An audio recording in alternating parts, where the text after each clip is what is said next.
Okay, for anyone who just wants to see these on video, here you go.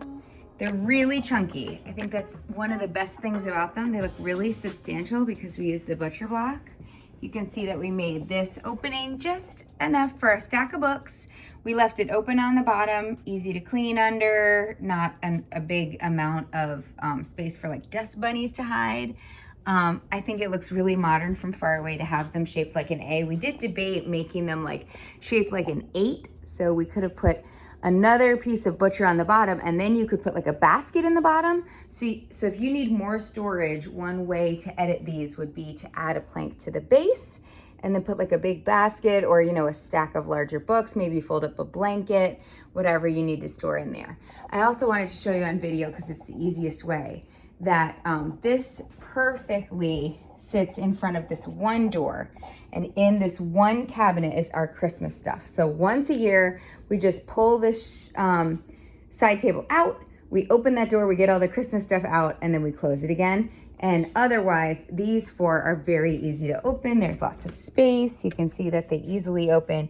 You can sort of stand in this space, see my little feet here, and get to everything you need. So the first wardrobe is John's, the second one is mine, but you can see that there's plenty of space to get things open while standing in here and do whatever you need to do still with this side table right here.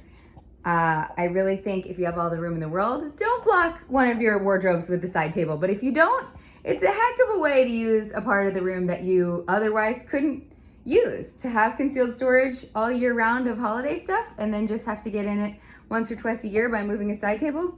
Absolutely works for us. So, and then if you move over here, you see my table. It is smaller.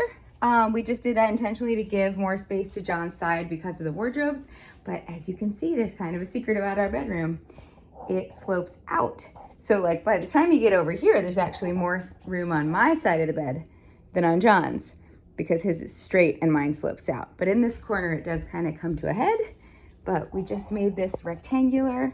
We did have an option to make it sort of slope out and follow the wall, and we just thought that emphasized the oddness of this corner. And so we just sort of made it just a blocky, right-angled side table, just like this one, because we felt like that felt more balanced and de-emphasized the fact that this corner is way more than a 90-degree angle. So I hope you like the side table tour. It was longer than I thought I could say about these things, but I feel like it's super functional for us.